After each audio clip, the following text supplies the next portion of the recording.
Novembre è il mese della prevenzione maschile, sarebbe proprio Movember.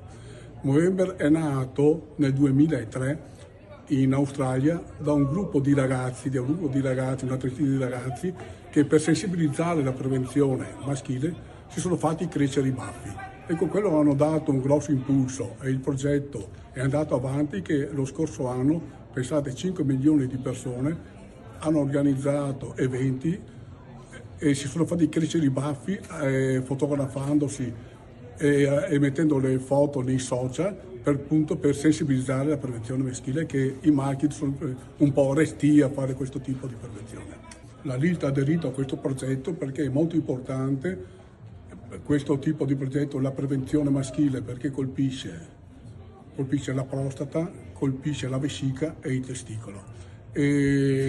Dovete pensare che lo scorso anno 40.000 persone sono state diagnosticate il tumore alla prostata e allora con la prevenzione si può evitare. La LILT dà molti consigli perché la LILT è attiva anche con il camper. Ieri eravamo a Jesolo con il camper ambulatorio per fare proprio la prevenzione gratuita, prevenzione maschile gratuita, e invitiamo appunto tutti i signori a provvedere a questo tipo di prevenzione, che è molto importante perché ne vale proprio per la salute dell'uomo.